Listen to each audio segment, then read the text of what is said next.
Okay, hi everyone, welcome back to the third part of the lecture. And now we're going to talk a little bit about the geometry of semi-definite programming and how it is different from linear programming.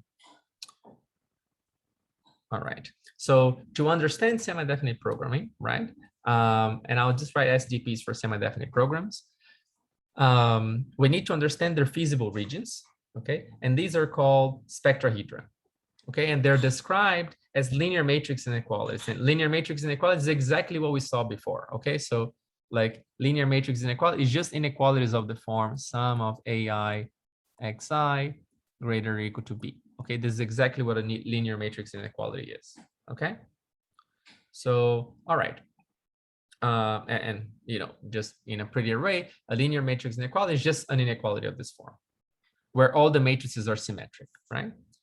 And now a spectrahedron, okay, is a geometric object, which is a set defined by finitely many linear matrix inequalities, okay? So in other words, it can be defined as the set S of all the elements X, such that sum of AI xi is greater or equal than B, where AI and B are symmetric matrices.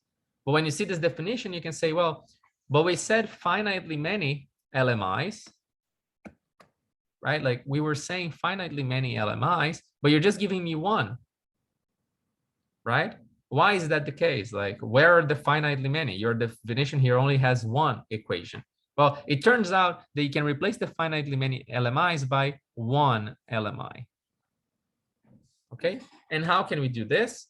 Well, this is quite simple. How do we replace them? Suppose that we had our set S, which was equal to the set of all X in Rn, such that we have a bunch of equations. Let's say, let me just say two. Let's say how to reduce two equations into one, and then you know that we can represent by more, right? So we have sum of AI, AI xi greater or equal to b, and sum of ci xi greater or equal to d, right? Suppose that we had this set. How do we convert this into one equation? Well, what I do, I just write a diagonal matrix, right? So I write, let's write a matrix EI, which is going to be equal to AI 0, 0, CI, and the matrix F, which is going to be equal to B 0, 0, D, right? Then we know that those two equations here, right? These two equations, okay, they're equivalent to sum of EI xi greater or equal to F, right? Because if I have block diagonal matrices, like this will be, well, first of all, notice that this matrix is symmetric, right? These matrices are symmetric. So EI and F are symmetric because AI and like all the matrices are symmetric, right? And this is greater or equal to F if and only if each block is greater or equal to F, right? Okay, so in particular, we can write but only one equation, right? And the other thing that we want to say is that, okay, so we're talking here about like complex algebraic geometry, right? But then you're asking, well, is a spectrahedron actually a convex set, right? And the answer is yes, right? So spectrahedra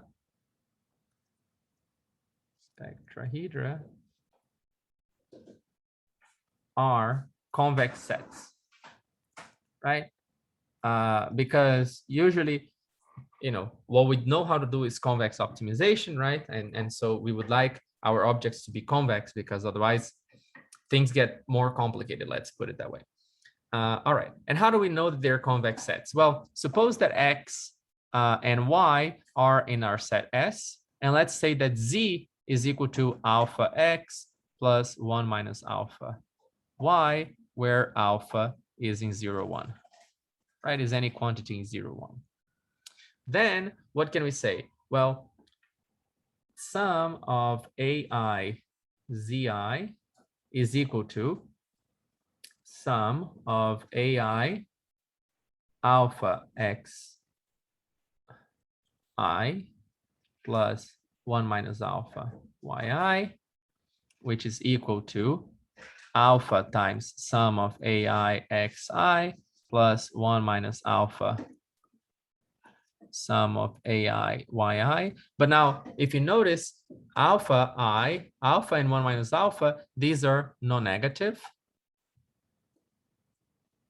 And these guys are greater or equal to b, each of them, right? Because they're in the set S. So then, since we have these positives, we can say that this is greater or equal than alpha b plus 1 minus alpha b, which is equal to b. So again, we know that z is also in the set S. Okay, so these sets, first of all, they're convex sets. Okay, and now let's see some examples of these convex sets, right? So the first example of these convex sets is the usual polyhedron, right? So, okay, so how do we define a polyhedron? If you remember, a polyhedron is just defined by finitely many linear inequalities, right? So we have x in Rm such that ax is greater or equal to b, right? So this is what defines a polyhedron, right? And these are the geometric objects of linear programming, right? So this is linear programming. And what we're saying is that this polyhedra, they are actually spectrohedra as well, right? And we already saw this reduction, which is essentially, if we have here like sum of aki xi greater or equal than bk, right? This is the kth constraint. What do we have? Well, we can encode this as the inequality a1i, a2i up to am, up to a, I guess, let's say ni here. Oh no, sorry. Let me put x at rn here. My bad. So this is rn, and then now we can use m constraints, right? So a am I xi, I equals to 1 up to n, and this is greater or equal to b1, b2 up to bm, right? So, okay, so this showing that this is an LMI, right? So as we saw before, this is a linear matrix inequality. So polyhedron, a polyhedron is also spectrohedron, right? And this is just the same reduction that we made before, right? But now let's see something that cannot be encoded as a polyhedron, which can be encoded as a spectrohedron. And the first example is the circle, right? The circle can certainly not be encoded as a polyhedron, but is a spectrohedron. So, and what is this circle here? The circle C is the set of points x, y in R squared, such that x squared plus y squared is less than or equal to 1. Right? How do we represent this as a spectrohedron? Well, it's simply, we can write C as the set of points x, y in R2, such that we're going to have 1, 1, x plus y, or sorry, 1 plus x, 1 minus x, y, y being greater or equal to 0. Okay, so, and why does this? So, well, first of all, you can already see that this is a linear matrix inequality, right? Because I can just write this as, let's just write this as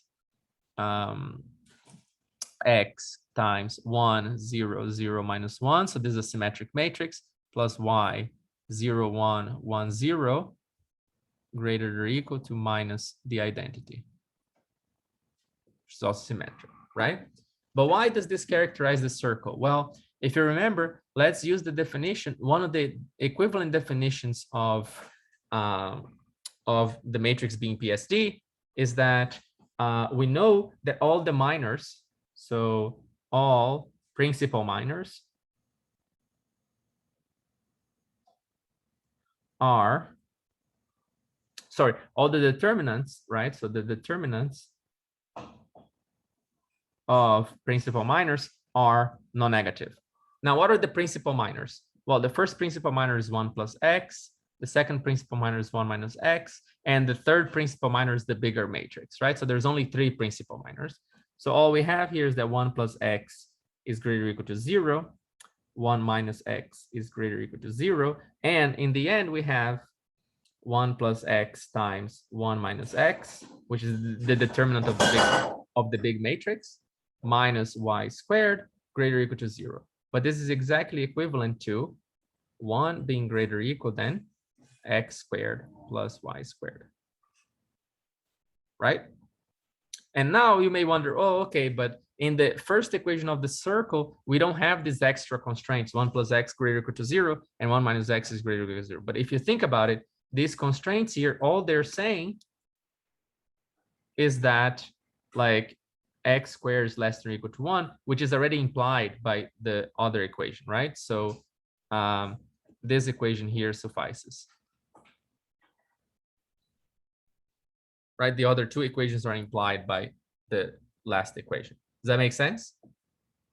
So in pictures, what is this like spectrahedron encapsulating is exactly encapsulating this region, right? So this is an SDP. This can be encoded as an SDP.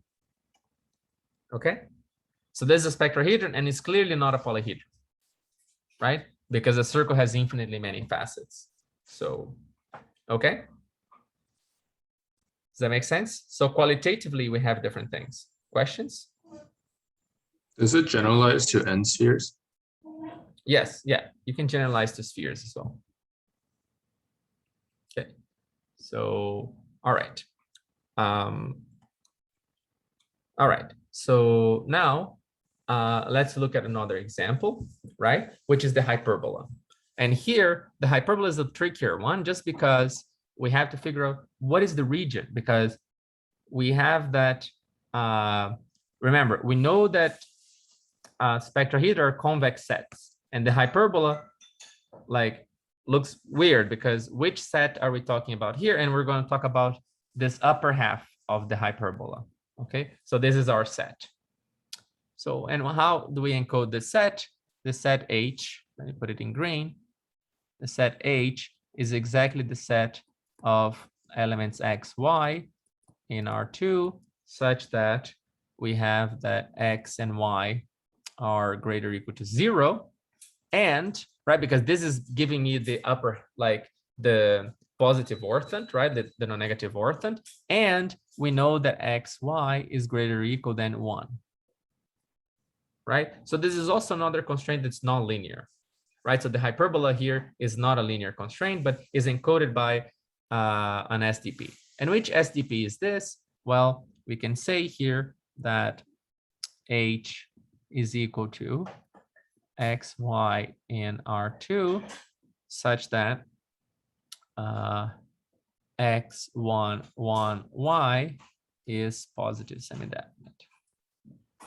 Right? And why is that? Again, how do we prove it? We can just use the same condition that we used before, that the determinants of all the principal minors are non-negative, right? So determinants of all principal minors non-negative. But what are the principal minors? Well, we're going to have X, which is its own determinant. We also have Y, which is the other principal minor, right? So we have this principal minor, and the whole matrix. And the whole matrix is just X, Y minus 1 greater or equal to 0. So these are exactly the same equations. Does that make sense? So this is, again, another qualitative kind of separation, right, that allows us to optimize over hyperbola and circle. Okay. And any questions so far? Okay. And now another example, which is a little more complicated, right, is the elliptic curve. And here we're going to say like the oval part. Okay. And I'll draw and you will understand what the oval part of the elliptic curve is. Okay. So let me just draw the elliptic curve here real quick. Have this, and we'll have this part, and then we'll have something like this, okay, which is asymmetric, not because I'm drawing, but because it has to be, okay. So, and this is -1, and this is -3, okay. And what we want to talk about is exactly this green region here, right? We need to pick a convex region because remember, right? Like spectrahedron, they're convex sets.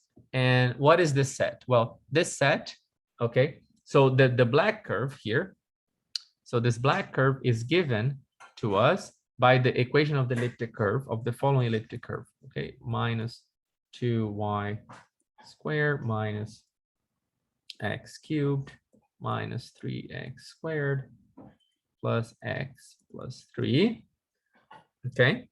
And now this elliptic curve, okay, the set E is equal to the set xy in R2 such that, okay, and I'm here, like this oval part, how can it be encoded? Well, it's just encoded by the following matrix, okay? I have the matrix A, which depends on x and y, right? So this matrix A here is the matrix x plus 1, 0, 0, y, y, 2, x minus 1, sorry, minus x minus 1, minus x minus 1, and 2, this being positive definite, okay?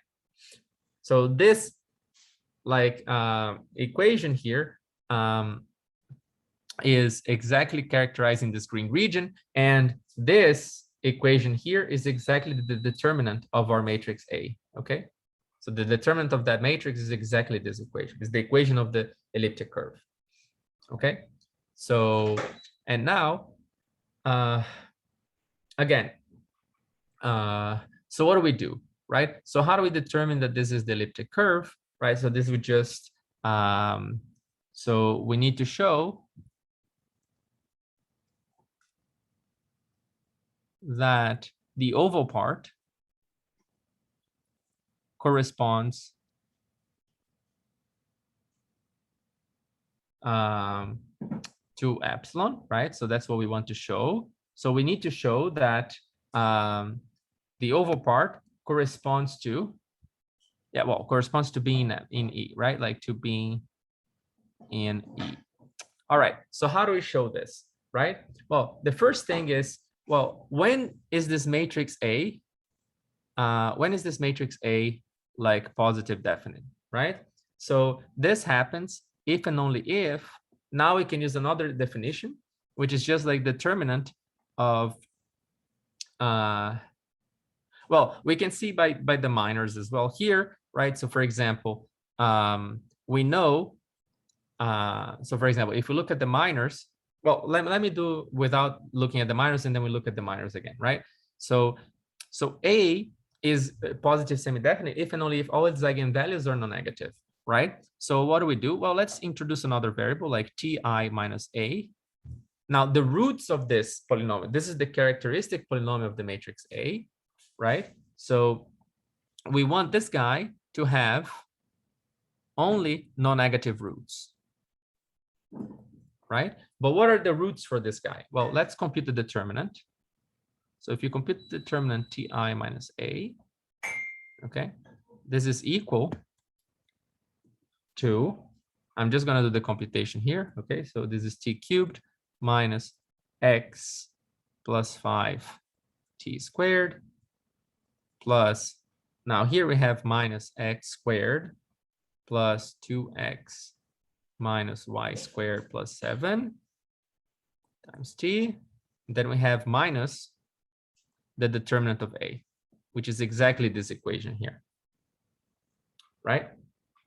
So now the thing is, it turns out that this determinant having only non-negative roots is equivalent, okay, to, and I wrote this with the signs because this is equivalent to having x plus 5 greater or equal to 0, Okay, these coefficients here, all of them have to be greater or equal to 0. Okay, and the other one is minus x squared plus 2x minus y squared plus 7 have to be greater or equal to 0, and determinant of a is greater or equal to 0. Okay, so what it turns out is that if you look at these equations, right, and we can also look at, you can either look at these equations and see that they define this this option, or we can also look at the minors, right? So if we look at the principal minors, what are they giving us? Well, okay, so if you look at this first principal minor here, let me just say like the principal minor x plus 1.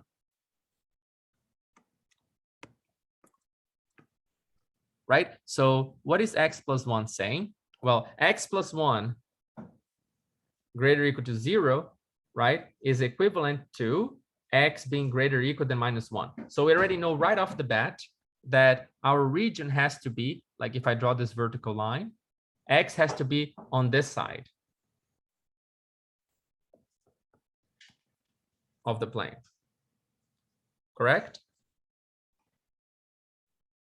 And then, okay, and then we have the other equations here, right? And the equations that would just keep isolating the components, okay? So if you look at these other equations, okay, if you look at the equation like x plus 1, 2, and y, right? So we also have that this will give us exactly this green region here, okay? But you can see that if you start looking at the minors, you already have pretty much that these equations will start isolating the component like one equation at a time.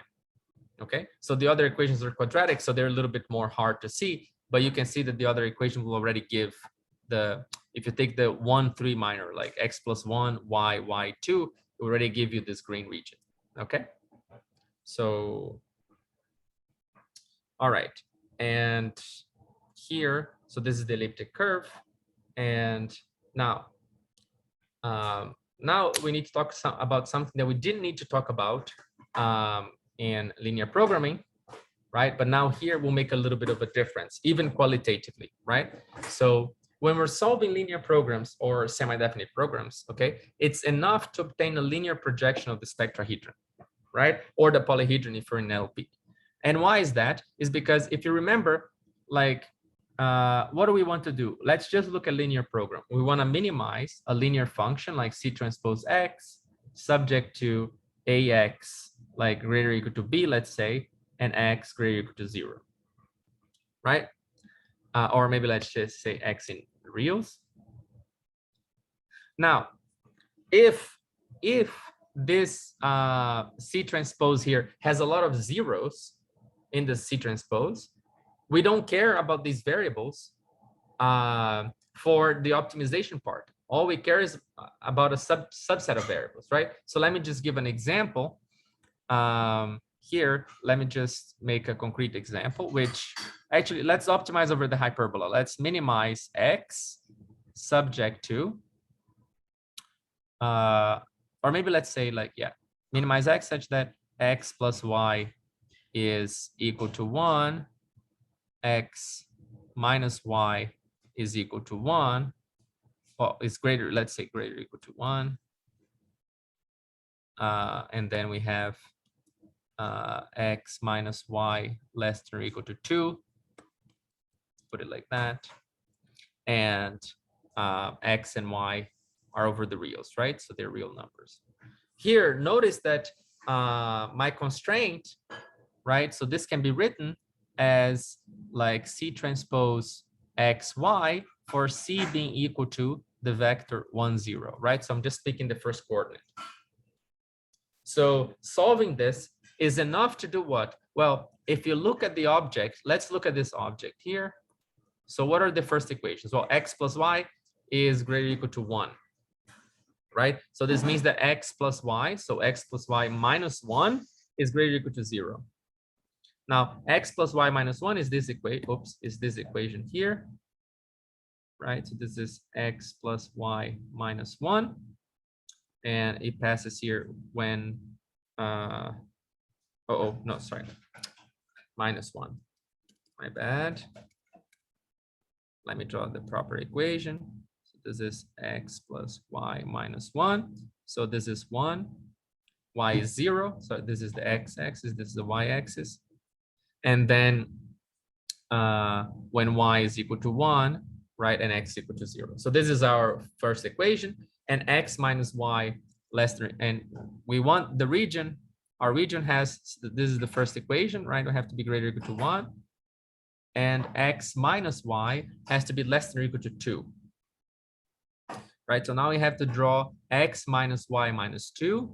So now the second equation will be, okay, so when x is equal to 2, we have 0. And when y is equal to minus 2, so let me just draw a little bit further down, like minus 2, we have 0 as well, right? So this is the other equation. And we want that x minus y minus 2 is less than or equal to 0. So our region is also the intersection of this, and the green region will be this one here.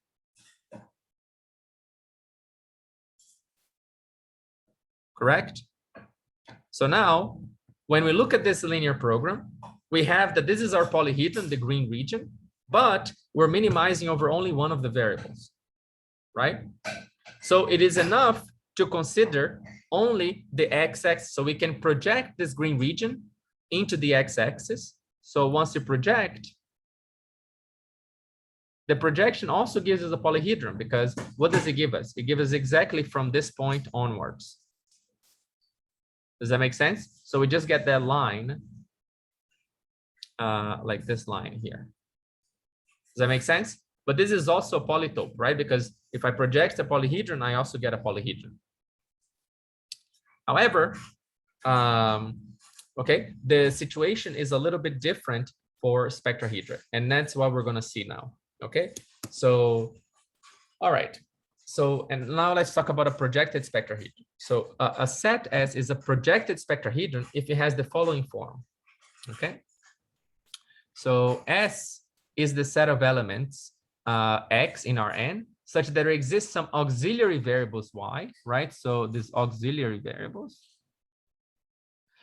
and it exists an LMI. Now this linear matrix inequality involves both X and Y, right? For symmetric matrices AI, Bj, and C. Does that make sense? So this is like a projection of the set, right? Because what it is saying is the same situation that we had for the polytope, if you think about it. So suppose that I had my set here, and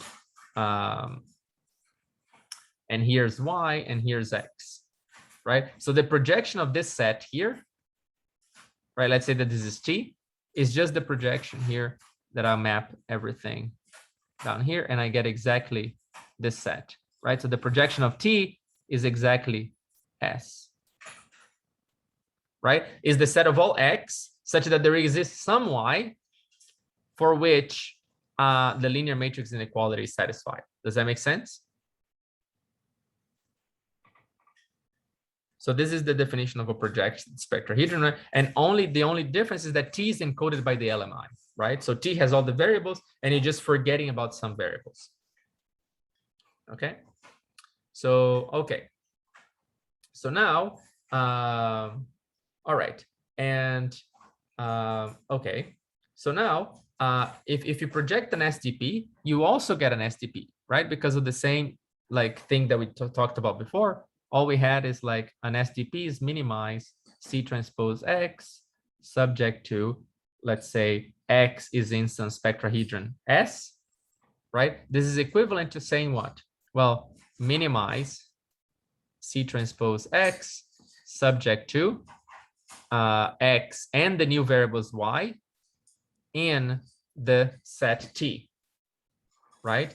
The set T is the bigger set, right? Is the set of X, Y such that sum of AI Xi plus sum of Bj Xj greater or equal to C. Does that make sense? So these optimization problems are the same, right? If I consider the projected set or the bigger set, right? So, okay, so for linear programs and semi-definite program, it's enough to obtain a linear projection of a spectrahedron. And in linear program, we didn't talk much about this because projection of polyhedron is another polyhedra, so you just get another linear program. But as it turns out, there are some polyhedra that are much harder as a projection than if you lift them. You can lift them to be very simple, and then if you project them, they become very complicated, okay? So this is a great topic as well for a final project. It's called extension complexity. All right, so now let's see an example of a projected spectrahedron, which is not a spectrahedron, okay? And this can be easily seen by the projection of the hyperbola. So again, if we have our region is the hyperbola, like this non-negative part, right? What's going to happen here? Well, okay, so we know that H is the set XY in R2 such that X11Y is positive semi-definite, right? That's what we talked about before. But now let's project H onto the x-axis. Okay, so this is the x-axis and this is the y-axis. So what do we get? When we project, we actually get the entire set here, except that we do not get 0. Not in projection. Right? So the projection of H, so projection of H onto the first coordinate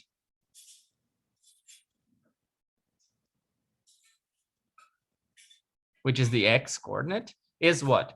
Is the set S, which is equal to, well, we can say x in the reals such that there exists y in the reals such that x11y is positive semi-definite, correct? But now note that and this is equivalent to x greater or equal to 0, y greater or equal to 0, such that x, y is greater or equal to 1, right? But note that if x is equal to 0, then no y will satisfy the third condition, right? So x cannot be like equal to 0. And as we know, this is going to be the set of the real numbers, which are positive. Because for any positive number, I can come up with a y, which is also positive, in particular 1 over x, that satisfies all of these constraints. Does that make sense? So, but the thing is, why is this projection, why is this set S not a spectrahedron? Because as it turns out, okay, spectrahedra, this is not a spectrahedron because it's an open set. This is not a spectrahedron because it is open. Okay, and it's open in the Euclidean topology. And what do I mean by open here? Well, there's this, you know, like well, in this case here is not closed, right? Maybe let me say like not closed, and then it's better. It is not closed. It isn't closed.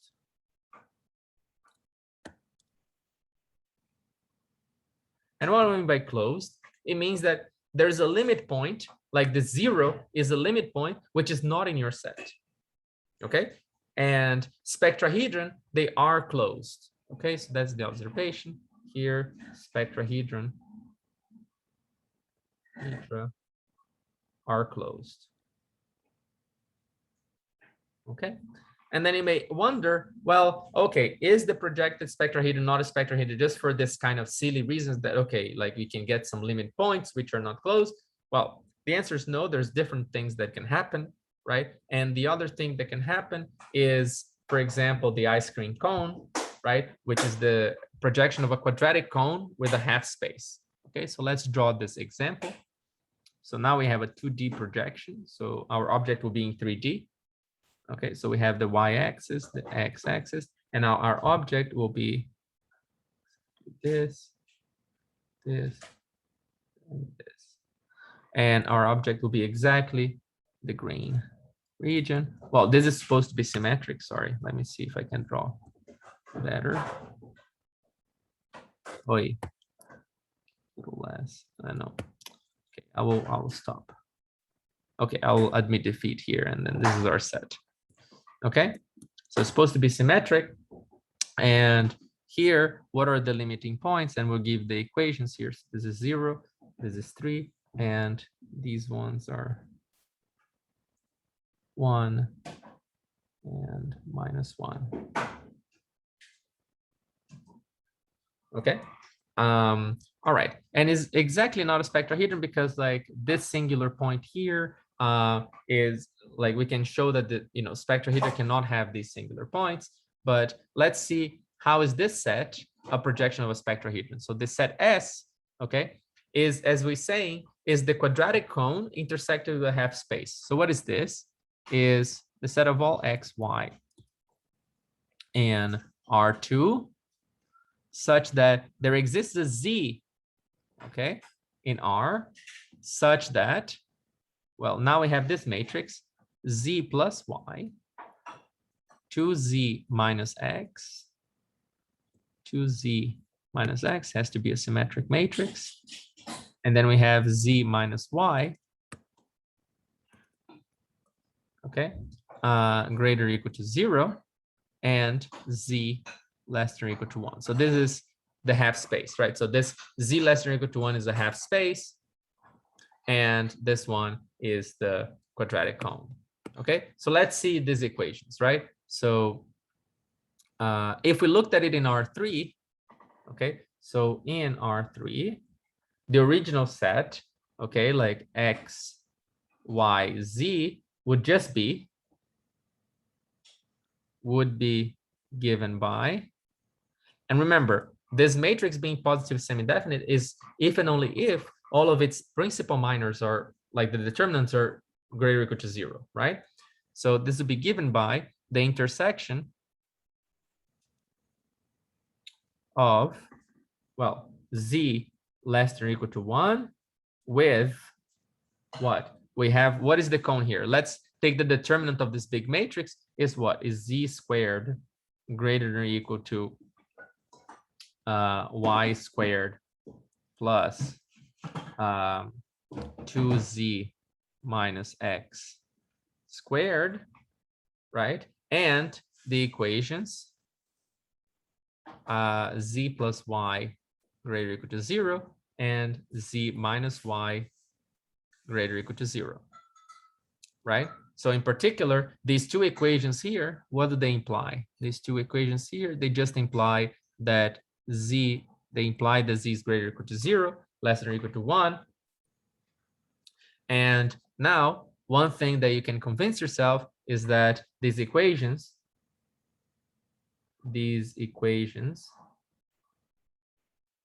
also imply that x is greater or equal to 0.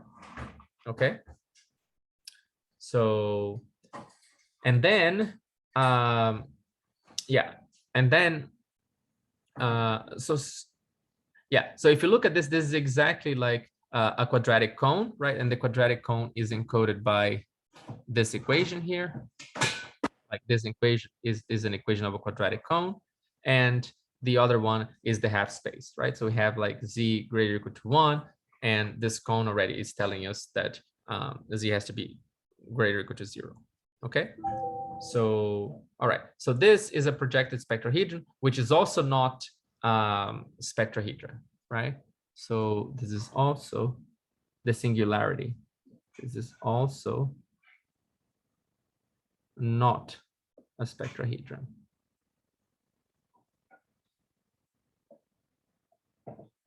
Okay, because of the singularity here again. Okay.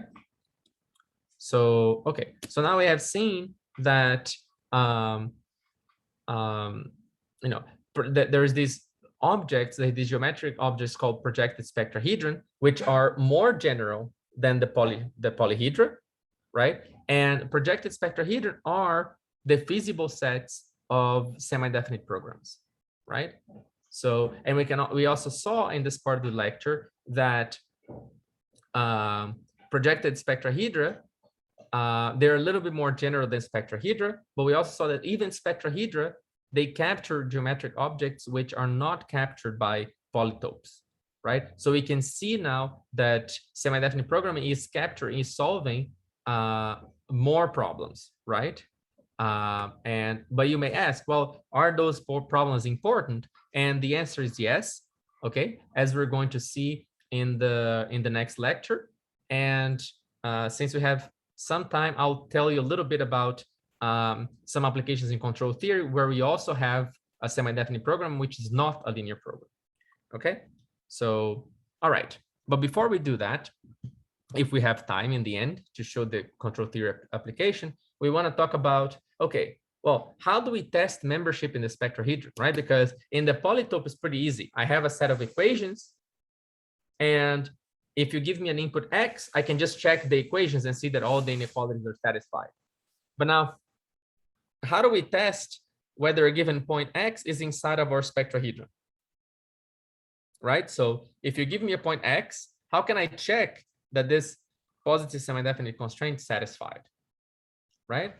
So, all right, let's just do this. So note that X is in S is by definition equivalent to, if you give me X, I want to test if this matrix Z is positive semi-definite, right? And now, well, how do we efficiently check if Z is positive semi-definite, right? All right, so what we do here is we're going to do symmetric Gaussian elimination, okay? And why is that? Well, it's because computing roots of polynomials is a problem that has a lot of subtleties. So this one is just easy that we don't need to compute the roots. We just need to do symmetric Gaussian elimination. Okay, so all right. So how do we do this? Well, to do the symmetric Gaussian elimination, we're going to use the following characterizations of PSD that we saw in the beginning of the lecture. Okay, so one, all the eigenvalues are non-negative. And we have also this lower triangular like decomposition.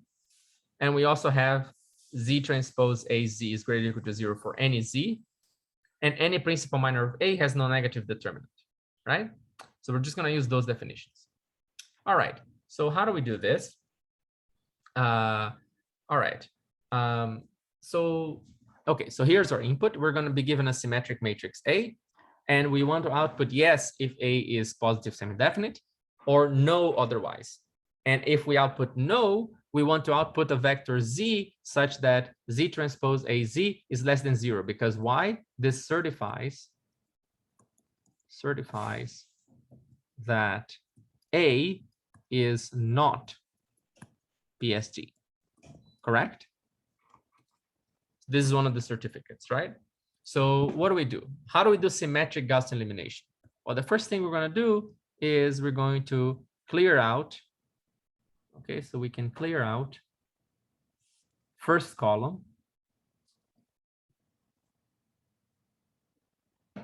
of A by left multiplication, right? So we can do by left multiplication.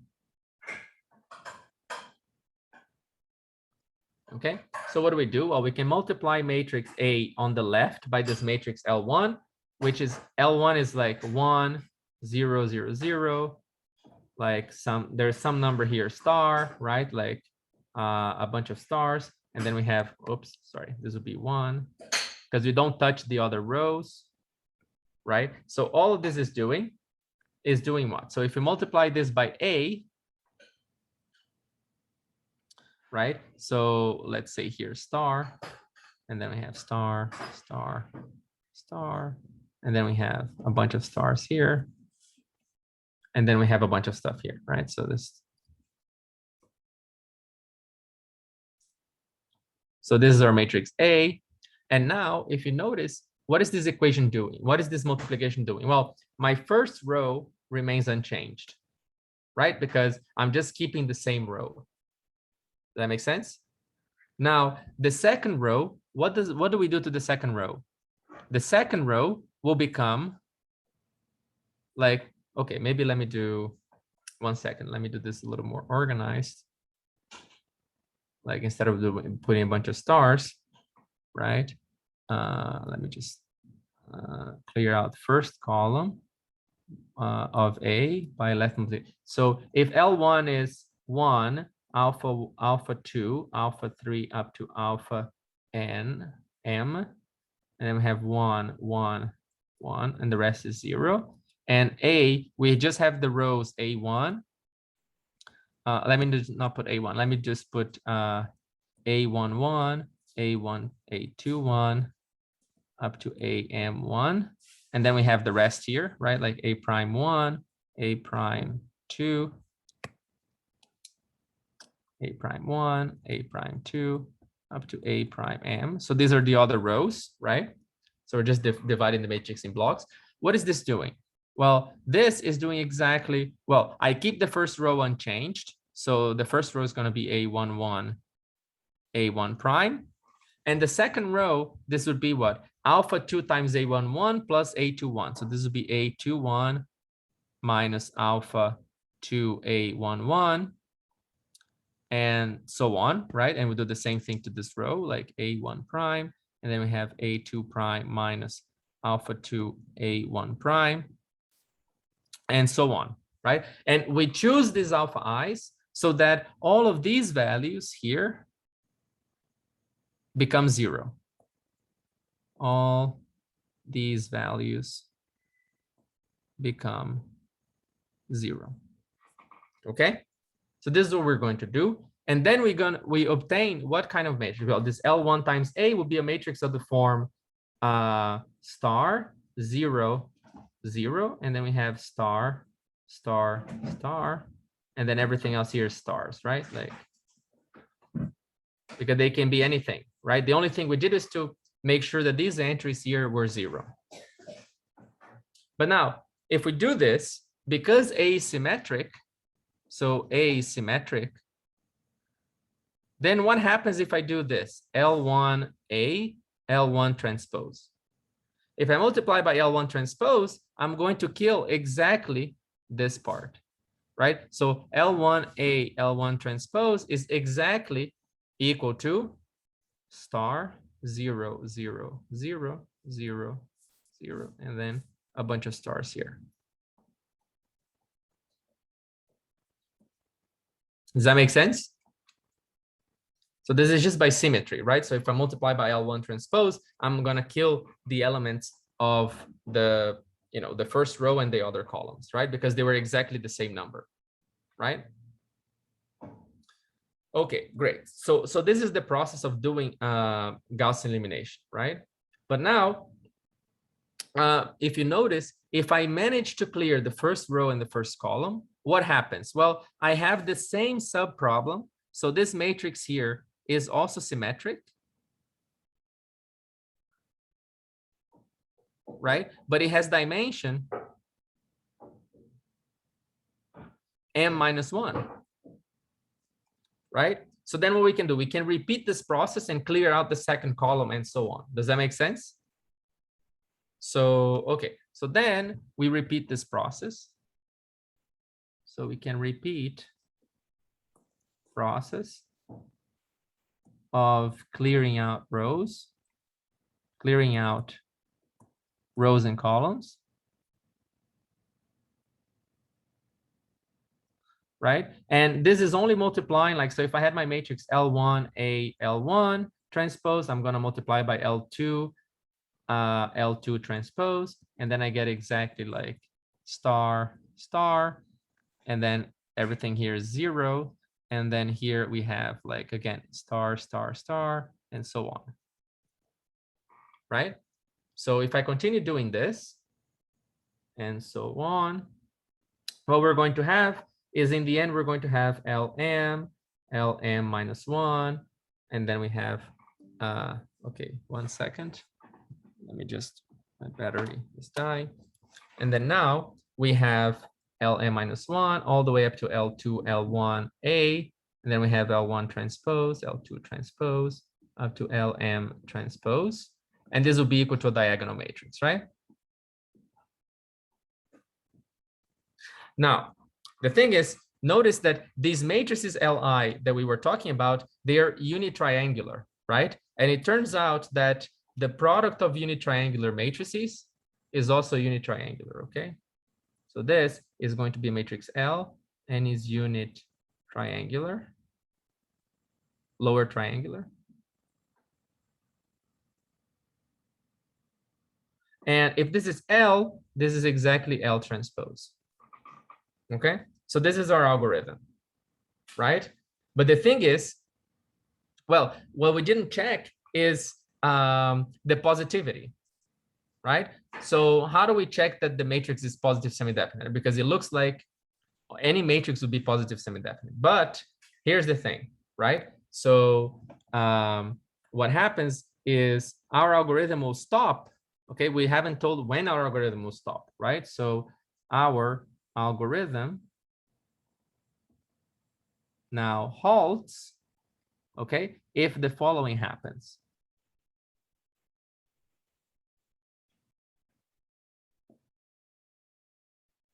Okay, so there's many situations, right? So if at any point,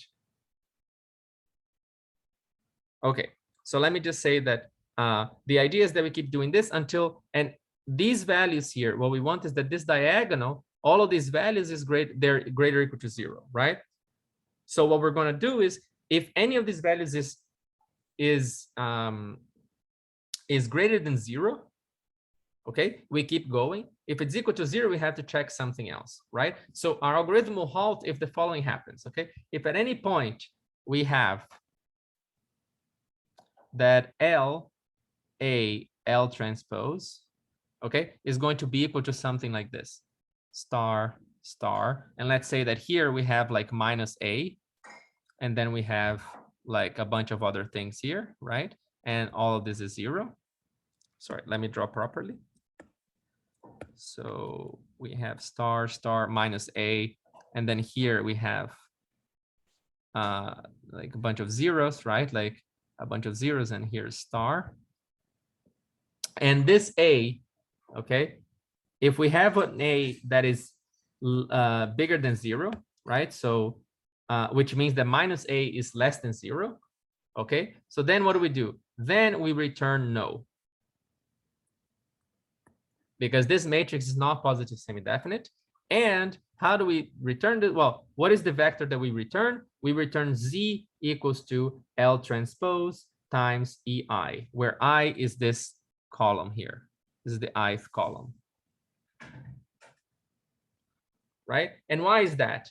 Think about it. Well, what happens here is that this matrix then is definitely not positive semi-definite, because Z transpose A, Z is equal to EI transpose L A L transpose EI.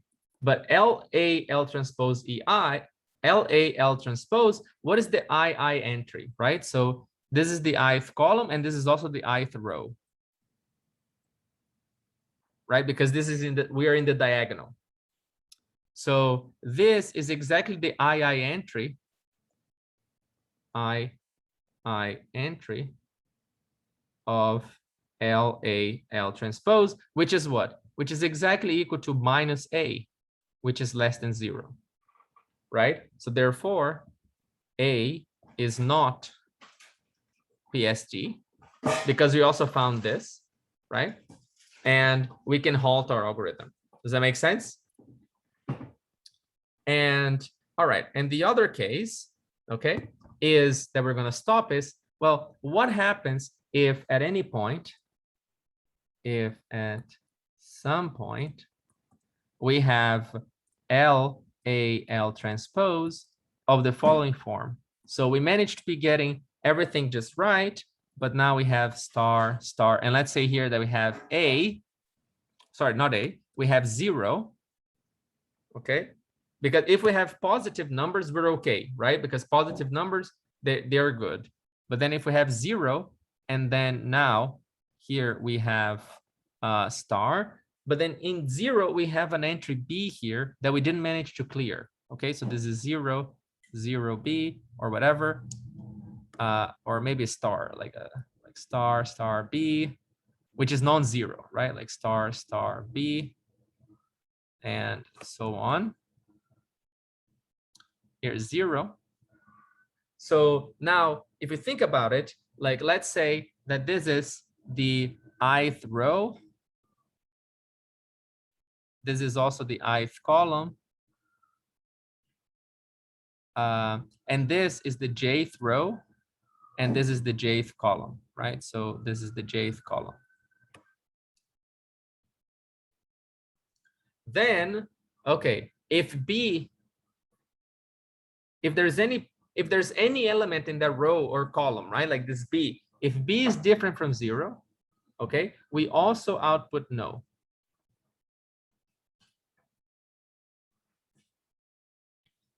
Right? And why is that? Because if you think about it, right? If you have this matrix LA L transpose, we have that the determinant of the minor IJ of the principal minor, right? Like of the principal minor IJ. Principal minor IJ is minus B squared, which is less than 0. So L transpose is not PSD. Now here, because of time, let me just leave a practice problem here. So practice problem. What is Z in this case?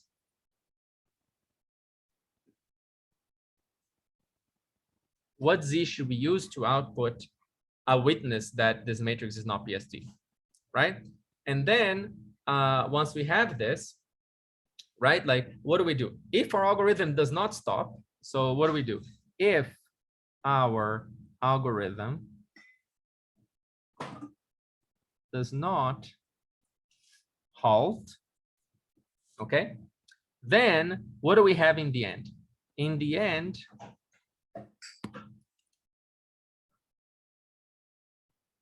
we have a matrix B, right? Which if this entry is different from 0, everything else is 0,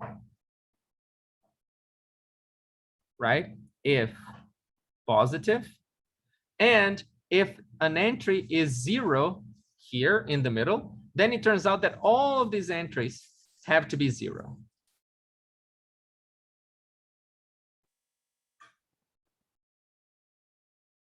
Does that make sense? So that's what we ended up, right? So we ended up with this matrix that L transpose is a diagonal, and is a diagonal matrix and non-negative. But then if our algorithm managed to go all the way up to the end, well, I can just take the inverses of L, and I know that A is equal to L inverse this diagonal D, right? And L inverse transpose, right? So in particular, this is one of the conditions, one of the equivalent PSD conditions.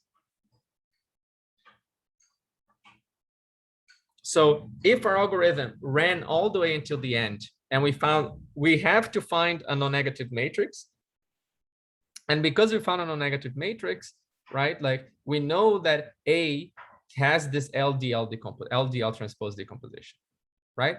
So in particular, we know that our matrix is PSD, right? And notice that this algorithm runs in time strongly polynomial, right? Because the number of iterations is, it doesn't care about the bit complexity of the entries of A. It only cares about the size of A, which is an M by M matrix, right? So we only need to run this procedure like M times always, right? So we have a strongly polynomial procedure to decide if membership in the spectrahedron. Okay. So, okay. So, and then, I was going to say the application, but due to the lack of time, I can do it over the office hours whenever we have them. I'm happy to show if anyone's interested. Okay. So let me just conclude.